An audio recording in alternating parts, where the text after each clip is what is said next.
Bonjour, j'espère que vous allez bien. Bienvenue sur ce nouveau podcast où je vais être seule et vous partager de nombreux conseils qui vont vous permettre de propulser votre business, de développer votre activité, de bien la lancer aussi parce que cette vidéo s'adresse aussi bien à des porteurs de projets qui veulent lancer leur activité qu'à des entrepreneurs qui ont besoin de la développer, soit parce qu'ils stagnent, soit parce que ça ne décolle tout simplement pas. J'ai quand même aujourd'hui plus de 7 ans d'expertise sur l'accompagnement des créateurs d'entreprises et des entrepreneurs. Si en plus j'ajoute à ça les plus de 10 ans dans le domaine du marketing et de la com sur la partie stratégie, développement de marque, vente, etc. Donc j'ai pu observer beaucoup d'erreurs qui étaient réalisées et qui étaient la cause justement de la stagnation, de la faillite ou parfois du manque de croissance des entrepreneurs ou des porteurs de projets. Donc prenez des notes, ça va être un cours marketing très riche mais qui va vous permettre vraiment de faire le point et de positionner de bonnes bases. On y va. Alors déjà, première chose qui est très mal faite par les entrepreneurs ou les porteurs de projets, c'est la promesse. Ils n'ont pas de promesse. Ou du moins, ils n'ont pas une promesse qui permet de valoriser le résultat, les émotions ou les bénéfices qu'ils procurent à leurs clients. Par exemple, vous êtes dans le domaine de la création d'entreprise, comme moi, parce que c'est un domaine que je connais, donc forcément, pour pas avoir à chercher trop longtemps dans la vidéo, je vais à la simplicité. Vous accompagnez les gens et les aider justement à augmenter leur chiffre d'affaires ou à propulser leur activité. Votre promesse, c'est votre phrase d'accroche que je retrouve sur le compte, la bio Instagram ou le site internet. Ça va être le bénéfice pour mon client. Donc être accompagné pour multiplier son chiffre d'affaires par 5. Si en plus la promesse est chiffrée et précise, c'est encore mieux. Ou des produits qui vont vous permettre de retrouver une peau sans imperfection et confiance en vous. Voilà, là j'apporte le bénéfice. Même si effectivement, c'est pas... Peut-être vaut mieux même avoir une promesse peut-être un peu plus courte. Mais quoi qu'il en soit, une promesse doit décrire exactement ce qui est vendu, ce qui est promis. Si je reviens par exemple sur la promesse d'un site de rencontre dont j'ai oublié le nom d'ailleurs, comme par hasard, là je suis en train de tourner, ça me vient plus. Mais en tout cas, leur promesse, c'est une application qui est conçue pour être supprimée. Donc là, on comprend tout de suite l'objectif final, le bénéfice final, qui est donc de rencontrer son âme sœur parce qu'on n'aura plus besoin de l'application. Donc voilà, premier élément, c'est la promesse, en sachant que la promesse, ce n'est pas le slogan. Le slogan, c'est fait pour rester dans l'esprit d'un consommateur. Même si on ne sait pas exactement ce qui est vendu, c'est pas très grave. Mais par contre, une promesse doit être précise sur ce qui est vendu. Ok ? Ça, c'est très important. Autre point qui est important à voir quand on veut lancer une marque ou qu'on veut développer son business, c'est refaire le point sur sa cible. Moi, j'accompagne beaucoup de gens et je me rends compte que parfois, soit ils veulent cibler tout le monde, donc ils n'ont pas une cible précise. Et il faut savoir que quand vous démarrez votre activité, la première année ou au moins les 2 premières années, il faut avoir une cible très précise. Il faut se nicher sur un secteur d'activité. On ne peut pas arriver et proposer plein de choses et s'adresser à plein de clients se disant, voilà, le client qui trouvera l'une de mes offres intéressantes viendra sur l'offre la plus intéressante. C'est pas bon parce que du coup, vous allez avoir des arguments de vente variés et surtout une stratégie de communication variée et vous allez perdre votre client. C'est pourquoi la cible doit être précise, doit être nichée. Exemple, vous vendez des perruques pour les femmes qui sont atteintes d'un cancer ou vous vendez tel et tel type de produit pour les femmes atteintes d'endométriose ou vous vendez, voilà, faut être vraiment très précis sur son offre et proposer une courte catégorie de produits ou services. Il ne faut pas se disperser. On se disperse à partir de la 3e année, mais surtout pas les 2 premières années. Donc la cible à travailler sous le modèle du persona. Le persona, vous avez sur Google plein d'images, plein de conseils qui vous sont donnés pour bien le réaliser. La 3e étape, du coup, c'est faire le point sur vos différenciations fortes et vos différenciations faibles. Donc faites un tableau avec une colonne différenciation forte, une colonne différenciation faible. Pourquoi ? Parce que quand vous lancez ou vous développez votre activité, que vous êtes sur un marché, il faut avoir des différenciations fortes, c'est-à-dire des points sur lesquels vous êtes le ou la seule à être sur ces créneaux-là. Okay ? Donc, ces différenciations fortes peuvent être liées à votre marketing, votre communication, votre personal branding, votre produit, votre créativité. Il faut vraiment que vous puissiez avoir une spécificité sur votre marché. C'est pourquoi c'est hyper important de faire cet exercice. N'allez pas sur un marché pour proposer juste un produit de plus. Ça n'a pas de sens. La différenciation faible, par contre, quant à elle, ce sont des éléments différenciants, mais vous n'êtes pas forcément le ou la seule à les proposer. C'est-à-dire que vous avez des concurrents qui proposent aussi ça, mais vous êtes très peu sur le marché à proposer ça. D'accord ? Différenciation forte, je suis la seule. C'est vraiment une caractéristique spécifique chez moi. Ça peut être lié à mon marketing, ma com, ma stratégie, mon personal branding ou plein d'autres éléments. Ou mon produit, évidemment. Si c'est le produit, c'est encore mieux. Ou une différenciation faible. Nous sommes quelques-uns à avoir cette différenciation-là.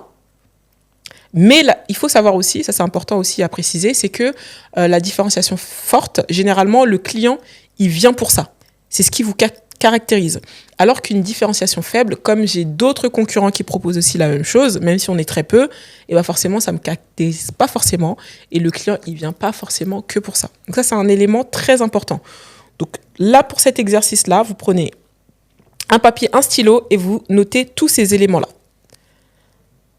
Point 5, après avoir vu donc différenciation forte, point 3, différenciation faible, point 4. Point 5, c'est pour vendre, vous avez 3 éléments. D'abord, c'est la confiance, ensuite, c'est la crédibilité et ensuite, c'est les résultats. Donc là, pareil aussi, vous faites une colonne, confiance, crédibilité, résultats. La confiance, c'est quoi ? C'est tout ce qui va faire que mon client va facilement passer à l'achat. Donc ça va être, par exemple, je vais avoir une carte Google My Business, donc la carte Google où les gens vont laisser des avis, etc., qui va donner confiance à mon client parce que j'ai effectivement une structure physique avec des salariés, des employés, etc., où il peut s'y rendre en cas de problème. Donc ça, c'est un élément de confiance. Ça peut être, par exemple, le fait d'être présent très régulièrement sur les réseaux sociaux, de partager votre quotidien, de partager votre vie d'entrepreneur, etc. Ça va être des éléments qui vont permettre à votre client d'avoir confiance en vous. Le fait aussi, par exemple, de partager les rendez-vous clients que vous faites, ça va donner confiance à votre client parce qu'il va se dire, s'il y a d'autres clients qui vous font confiance et qui achètent, c'est que votre marque, on peut y avoir confiance. Le fait aussi, par exemple, d'avoir une forte présence en ligne, c'est-à-dire je tape le nom de votre marque, je retrouve plein d'éléments sur Google, ça va activer la confiance de votre client parce qu'il faut savoir que un client, quand il vous trouve, par exemple, sur les réseaux sociaux, un influenceur a parlé de vous, quoi ou qu'est-ce, il a tendance à vous googler. Donc, si sur Google, vous avez plein d'éléments, des vidéos, une carte Google My Business, des articles de blog, votre site internet et plein d'autres éléments ou des articles que vous avez eu dans la presse ou quoi ou qu'est-ce, forcément, ça va donner confiance à votre client. Les éléments de confiance, ça peut être quoi aussi ? Ça peut être donc le parcours, les événements que vous organisez aussi. Ou par exemple, moi, dans mon cas, les éléments de confiance que je mettais en avant, c'était le fait que j'ai fait des événements qui ont rassemblé plus de X entrepreneurs et porteurs de projets. Et j'ai eu le plaisir aussi d'avoir des entrepreneurs qui ont été speakers lors de mes événements, comme par exemple Kelly Massol, des Secrets de Loli, et qui veut être mon associé sur M6, Adjinaya, Caroline Mignot, etc. Donc, je suis capable de valoriser mon parcours via des événements, etc. C'est pour ça que tous ces éléments-là, vous devez le travailler en amont. Qu'est-ce que vous devez mettre en place ? Qu'est-ce que vous pouvez faire pour que le client puisse avoir confiance en vous ? Ensuite, vous devez identifier ces actions concrètement que vous allez mettre en place qui vont activer cette confiance-là de la part de votre client. Donc, par exemple, ça va être un shooting photo qui va être professionnel, un site internet professionnel. Vous allez, par exemple, faire des podcasts, ça va être professionnel, ça va donner confiance à votre client. Vous allez, par exemple, épingler sur votre compte Instagram votre storytelling avec votre parcours, peut-être en vidéo, qui va pouvoir matérialiser par quoi vous êtes passé, toutes les étapes, etc., etc. Bref, vous avez la colonne « J'ai les actions qui vont faire que le client va avoir confiance en moi », mais concrètement, comment je le matérialise au niveau tangible dans ma communication. Par exemple, la confiance, mais là, je le mettrais plutôt dans la crédibilité, élément numéro 2. Mais c'est juste pour vous montrer que ce n'est pas que dans l'image qu'on peut donner confiance à son client ou, par exemple, en mettant des vidéos, ce genre de choses. Mais ça peut être aussi en donnant de la valeur. Exemple, mais ça va être dans l'élément crédibilité, qui est l'élément numéro 2 pour vendre. C'est que le client, effectivement, il doit vous trouver crédible. Pour vous trouver crédible, ça va être, par exemple, on se rend sur votre site internet, on peut télécharger, par exemple, un e-book où vous allez apporter de la valeur, donner des conseils, etc., etc. Et bien ça, c'est un élément de crédibilité et c'est un outil. C'est-à-dire que c'est pas juste faire des vidéos, etc., etc. Vous pouvez aller beaucoup plus loin dans la réflexion. Donc, élément numéro 2 pour donner confiance, c'est la crédibilité. La crédibilité, c'est la raison pour laquelle vous êtes sur le secteur d'activité dans lequel vous êtes. Donc, ça va être par exemple des diplômes dans ce domaine-là. Par exemple, des recommandations dans ce domaine-là, des prescripteurs qui parlent de vous et qui vous recommandent, qui disent de vous que vous êtes fiable et vous le ripostez sur vos réseaux sociaux. Ça va être par exemple les chiffres que vous avez réalisés dans le passé. Ça va être par exemple le partage de votre lifestyle, etc., qui peut vous rendre crédible dans le domaine d'activité dans lequel vous êtes. Par exemple, si vous faites de l'accompagnement à la création et développement d'entreprise, le fait de forcément valoriser votre lifestyle, votre réussite, etc., ça participe à votre crédibilité. Parce que si vous promettez aux gens que vous leur permettez d'obtenir des clients, mais que vous, derrière, on a l'impression que vous n'avez pas de clients, effectivement, la crédibilité n'y est pas. Donc, les éléments de crédibilité, c'est tout ça. C'est dans mon secteur d'activité, qu'est-ce qui me rend crédible? Qu'est-ce qui fait que le client il se dit que je ne suis pas arrivé dans ce domaine-là par inadvertance? Et vous, du coup, comment vous pouvez le matérialiser dans votre communication? Ça va être, par exemple, vous allez partager des anciens travaux que vous avez fait dans votre passé quand vous étiez salarié dans le domaine dans lequel vous êtes, des photos ou des vidéos ou des stories quand vous faites des formations. Vous partagez, voilà, là je suis en formation, je suis en train de monter en compétence sur telle et telle thématique. Comme ça, je vais vous proposer des offres de meilleure qualité, etc., etc. La crédibilité, ça peut être, par exemple, moi je sais qu'il y a des marques de cosmétiques qui font ça. C'est que ils font par exemple des vidéos ou des lives avec des dermatologues qui viennent du coup traiter d'une thématique spécifique et qui derrière valorisent l'intérêt de commander les produits de la marque. Donc là, effectivement, on est sur de la crédibilité. Voilà, il y a plein d'éléments qui peuvent vous rendre crédible, mais à vous de réfléchir par rapport à votre cas. Le troisième et dernier élément qui va être très important du coup pour le développement de votre activité ou le lancement, c'est le résultat. Le résultat, qu'est-ce que vous promettez à votre client concrètement et comment vous le promettez? Comment il va atteindre le résultat promis dans la promesse, pour rappel. Donc, ça va être des cas clients, des succès clients, des avant-après, par exemple, si vous êtes dans du produit. Ça va être, par exemple, des ambassadeurs. Ça va être, par exemple, des chiffres. Par exemple, 99% de nos clients ont une police après 5 jours. Et en dessous, j'ai des témoignages, etc., etc. Quels sont les résultats concrètement que vous pouvez apporter sur la table et valoriser pour que votre client ait envie d'acheter votre produit?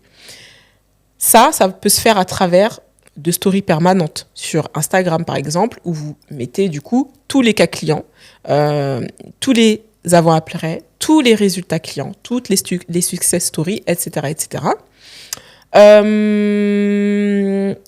Ça va être par exemple à travers des podcasts où vous allez inviter des anciens clients qui vont partager les problématiques qu'ils ont eues avant d'acheter votre produit et du coup comment entre guillemets le produit a révolutionné leur vie, etc. Évidemment, vous n'allez pas le faire de façon aussi frontale parce que vous allez tout simplement faire un podcast sur une thématique. Par exemple, vous êtes sur les thématiques de la beauté. Et puis, à la fin du podcast, le client valorise le parcours, ou tout au long du podcast, il valorise le parcours par lequel il est passé et comment votre marque, justement, a été utile pour lui dans l'atteinte de son objectif par rapport donc aux résultats qui étaient promis. Dernier élément, donc là c'était là j'ai partagé donc les 3 éléments qui permettent de vendre, mais il y a ensuite un dernier point que vous devez faire, un dernier travail que vous devez faire qui va être très important, c'est du coup déterminer et identifier sur les 5 premières années comment vous allez vous développer. Année 1, je vais mettre telle et telle chose en place. Voici les objectifs de façon chiffrée. Donc, par exemple, je veux 50 clients et je veux 1 million d'euros de chiffre d'affaires. Je veux 3000 followers sur les réseaux sociaux, etc., etc. Et ensuite, vous allez déterminer comment, du coup, dans votre plan d'action, comment je vais atteindre ces objectifs-là. Je vais faire une publicité tous les mois et je vais mettre tant de budget. Donc, soyez vraiment très précis dans votre plan d'action. On a besoin de savoir quels sont globalement les objectifs que vous vous donnez, quelles sont les actions à mettre en place et surtout, quels sont les chiffres à atteindre pour chaque année. Donc, année 1, année 2, année 3, année 4 et année 5. Maintenant, au niveau de votre développement sur les 3 premières années, moi, je vais m'arrêter principalement sur les 3 premières années. Je ne vais pas aller jusqu'à l'année 5. Mais sur les 3 premières années, comment vous devez réfléchir et comment vous devez mettre en place et réaliser votre plan d'action. L'année 1 ou l'année 1, ce sont les fondations qu'il va falloir asseoir. Donc, bien identifier un problème à résoudre, une bonne promesse, une offre claire qui donne envie d'acheter et des messages clairs. Sur l'année 1, il faut se nicher. Comme je le disais précédemment dans la vidéo, il ne faut pas se lancer sur plusieurs secteurs, proposer trop de services, etc. Il faut être vraiment précurseur et hyper positionné sur le secteur d'activité dans lequel on est. Hyper important, hyper indispensable. Il faut avoir un message différenciant et hyper impactant. Modèle simple.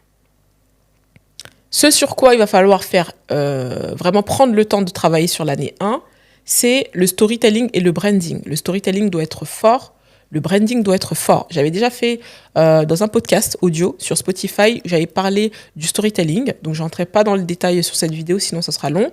Mais en tout cas, le storytelling va être très important parce que n'oubliez pas, on fait acheter le client à travers les émotions.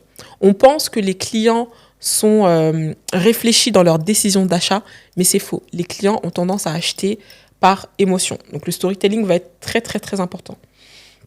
Réseaux sociaux limités, 2 réseaux sociaux, ça suffit. Vous allez pouvoir développer les canaux de communication à partir de l'année 3, mais les 2 premières années, on est sur 2 plateformes, c'est suffisant, on se positionne à fond sur ces 2 plateformes-là et on ne se disperse surtout pas. Idem aussi pour les actions de communication, on n'en fait pas 1 million. Si par exemple on décide de faire principalement de la stratégie d'influenceur sur l'année 1 et des publicités sur les réseaux sociaux, c'est suffisant, d'accord ? On développera les canaux de communication à partir de l'année 2 et on en développera d'autres à partir de l'année 3. Mais on y va étape par étape. Bonne présence en ligne, c'est-à-dire on est hyper actif sur les réseaux sociaux, ça va être hyper important. Et budget de communication, idéalement 10% de votre chiffre d'affaires prévisionnel. Minimum. Année 2, on va être sur une forte croissance sur les réseaux sociaux. Et là, on va être surtout sur j'ai envie de dire, du retour terrain et de l'optimisation. C'est-à-dire qu'on a testé des choses la première année. Et là, on est en train de voir ce que ça donne sur le terrain et de optimiser et réadapter.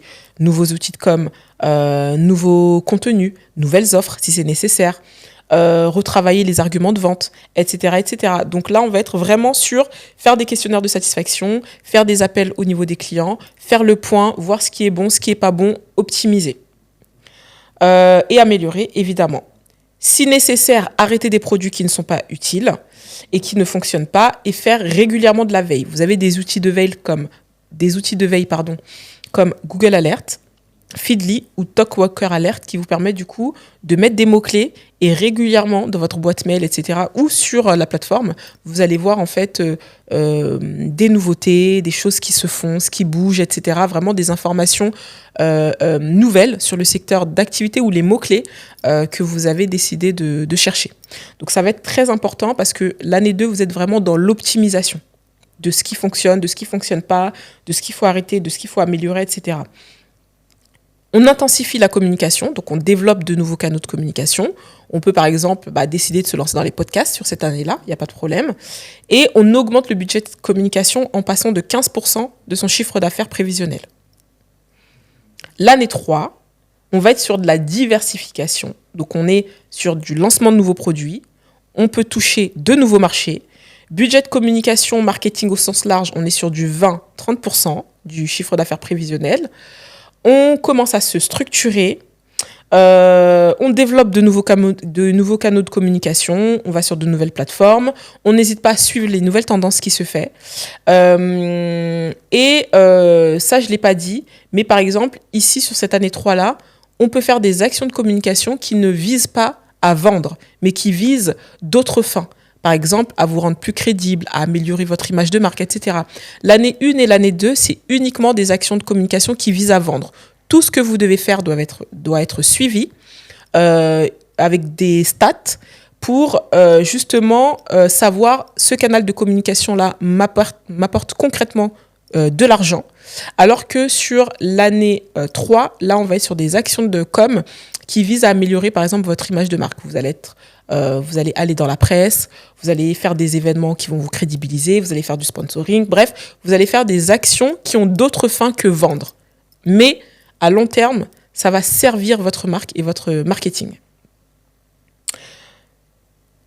Normalement, une fois que vous avez positionné tous ces éléments-là et que vous êtes fait des colonnes, etc., vous avez de très, très, très bonnes bases pour lancer votre business ou multiplier votre chiffre d'affaires. Ok ? Donc ça, c'est vraiment hyper important de prendre le temps de faire cet exercice-là. Parce que après, la dernière étape, c'est une étape qui va être liée à votre service client, mais ça fait partie de votre marketing. Parce que souvent, les gens, ils oublient cette partie-là qui est hyper importante parce que dans chaque étape de votre lien avec votre client et de votre relation avec votre client, vous devez mettre en place de la stratégie, mettre en place du marketing. C'est hyper important parce que ça fidélise, ça permet de développer le bouche à oreille parce que n'oubliez pas, un client content en parle uniquement à 5 personnes alors qu'un client mécontent, ou 4 personnes je crois en plus, 4 personnes, un client mécontent en parle à 9. Donc c'est hyper important de faire un gros travail sur votre service client. Au niveau du service client, il y a 5 étapes qu'on va voir. Et je vais rentrer dans les détails des 5 étapes. Étape numéro 1 de votre parcours client. Peu importe votre canal de communication, que vous soyez sur les réseaux sociaux, que vous ayez un site internet, que vous soyez passé par un influenceur, enfin, peu importe. L'étape numéro 1 du parcours client, c'est la prise de conscience. L'objectif ici, c'est faire connaître son offre et capter l'attention de son prospect. Ici, le client réalise qu'il a un problème et qu'il a un besoin qu'il ne connaît pas encore. Et qu'il ne connaît pas encore la solution, pardon. Donc en gros, ici, le client, il a soit conscience qu'il a besoin de quelque chose, mais il ne sait pas encore quelle solution pourrait lui convenir, ou soit parfois il n'a pas conscience, et c'est à vous du coup de faire de l'éducation dans votre communication. Par exemple, moi, dans mon cas, très souvent, les clients n'avaient pas conscience que lancer une boîte, ça se prépare. On ne peut pas se lancer comme ça, etc. Et du coup, forcément, il fallait que je fasse du contenu éducatif pour leur expliquer pourquoi c'est important, pour leur parler du marketing, pour parler de la communication, pour donner des conseils. Et c'est à ce moment-là, en fait, qu'ils réalisent qu'ils ont un besoin, que le besoin, il est nécessaire et que la dépense, elle est nécessaire ou indispensable. Parce que du coup, statistiquement, 2 boîtes sur 3 ferment et ne tiennent pas les 3 premières années. Et souvent, statistiquement, et ça c'est les stats INSEE qui le disent, 45% c'est dû à un mauvais marketing et communication. C'est parce que, toute cette compétence-là n'est pas maîtrisée ou n'a pas été travaillée en amont. Donc du coup, voilà, moi je suis obligée de faire ce travail-là, de faire de l'éducatif, etc., etc. Mais sur certains produits, vous n'avez pas besoin de faire ce travail-là parce que le client, il sait qu'il a un besoin. Donc dans ce cas-là, qu'il sache qu'il a un besoin ou pas, qu'est-ce que vous faites ? Les actions marketing que vous devez mettre en place, c'est de la création de contenu, des publicités, des guides gratuits, des quiz, des webinaires, etc. Bref, tout ce qui va tout simplement travailler sa conscience. Et il va se dire, ah, effectivement, j'ai bien besoin de ce service. Il va confirmer le besoin, en fait. Le besoin, soit il le sait au fond de lui, soit il ne le sait pas. Et là, il va pouvoir le confirmer. L'étape 2, c'est l'étape de la considération. Ici, l'objectif, c'est d'engager le prospect et renforcer l'intérêt qu'il a pour votre offre. À cette étape, le client, il explore différentes options et commence à comparer plusieurs solutions. Donc là, on est encore dans le comparatif. Il n'a pas encore pris la décision. Est-ce qu'il va passer par vous ? Est-ce qu'il ne va pas passer par vous ? Donc là, vous devez faire du travail, j'ai envie de dire presque du matraquage. C'est-à-dire que vous faites des tunnels de vente, séquences email automatisées pour éduquer, pour convaincre. Vous relancez par exemple des visiteurs qui sont allés sur votre site via le retargeting. Vous partagez des témoignages clients, des études de cas pour valoriser que ces clients-là avaient bien la douleur de votre prospect. Donc, je rappelle la douleur de mon prospect et les solutions qui lui sont proposées. Vous proposez ici, sinon, des démonstrations, des essais gratuits, des webinaires, etc., etc. Bref, ici, qu'est-ce que vous faites pour qu'il puisse, à cette étape où il est en train de comparer, qu'il puisse se dire, je vais peut-être passer par lui. L'étape 3, c'est la décision. Là, on doit amener le prospect à prendre la décision de passer à l'achat. Il n'est pas encore passé à l'achat parce qu'il hésite encore entre plusieurs solutions et il cherche la preuve finale avant de passer à l'acte d'achat. Donc ici, les actions marketing possibles, ça va être par exemple des offres limitées, des promotions temporaires, etc., des call to action, des garanties, des politiques de remboursement. L'objectif ici, c'est de réduire le risque, des chatbots, un support client, etc., où on va prendre le temps d'échanger avec un client pour réduire ses freins. Un closer, par exemple, faire appel à un closer, etc. Bref, à cette étape-là, qu'est-ce que vous pouvez mettre en place pour que le client puisse casser cette barrière et ce frein qu'il a à l'achat. Parce que durant toutes les étapes que je viens vous d'expliquer, le client, il a encore des barrières, il a encore en hésitation, etc. Et c'est pour ça que tout votre travail de marketing et communication va être hyper important dans toutes ces étapes. L'étape 4, c'est l'expérience client et la conversion. Ici, l'objectif, c'est offrir une expérience fluide et mémorable pour fidéliser votre client.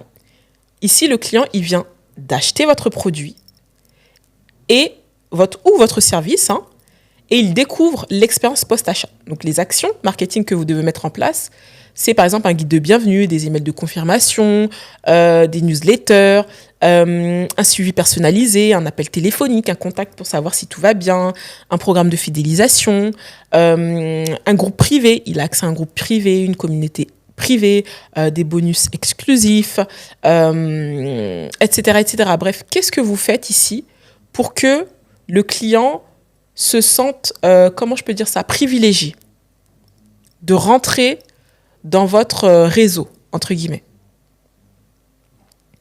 L'étape 5, qui est donc la dernière étape, c'est l'étape de la fidélisation et de la recommandation. C'est-à-dire que ici, l'objectif, c'est de transformer les clients en ambassadeurs pour qu'ils recommandent à nouveau. Et ici, il faut que le client devienne fidèle à votre marque. Donc, qu'est-ce que vous devez faire en termes d'action marketing, par exemple ? C'est offrir des récompenses aux clients qui recommandent. C'est demander des évaluations, effectivement, sur Google, Trustpilot, etc. C'est proposer des offres complémentaires. Ici, par exemple, ça va permettre d'augmenter votre panier moyen, c'est-à-dire des upsells, c'est-à-dire j'achète un produit, mais je vais aussi acheter d'autres produits qui vont augmenter le panier moyen de mon client. Ça va être par exemple des contenus VIP, des contenus exclusifs, des événements privés, des emails exclusifs, par exemple à l'occasion des anniversaires, etc., pour remercier les clients fidèles, etc. Bref, ici, qu'est-ce que je mets en place pour continuer à, entre guillemets, rentabiliser mon client ?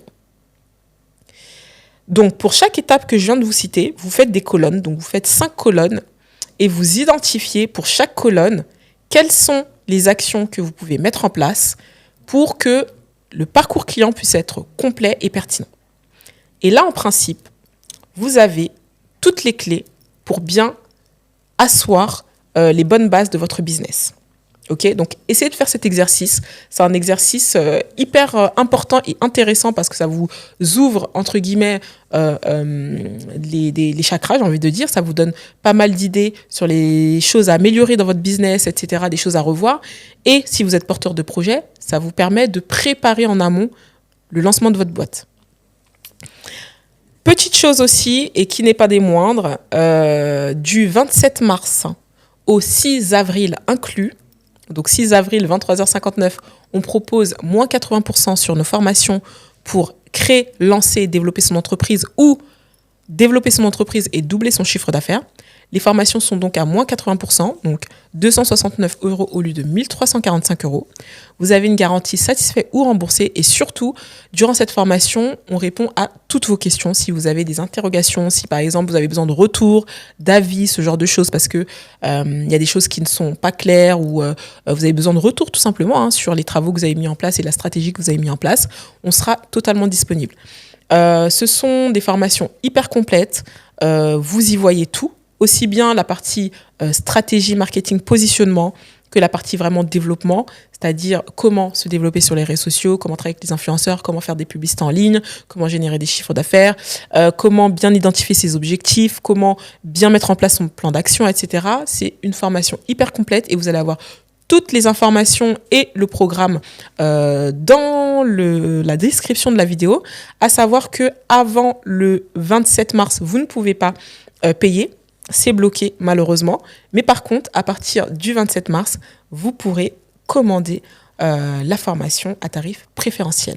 Donc, n'hésitez pas à commander cette formation-là si vous avez vraiment envie d'accélérer votre création d'entreprise ou votre développement d'entreprise parce que c'est exceptionnel et on ne fait ça qu'une fois dans l'année. On avait fait ça l'année dernière à la même période aussi, mais voilà, c'est une seule fois par an. Donc, profitez-en. Je vous dis à très bientôt. Merci beaucoup d'avoir visionné cette vidéo. C'était Tendresse Bonissa. Toutes les infos dans la description. À bientôt. Bye.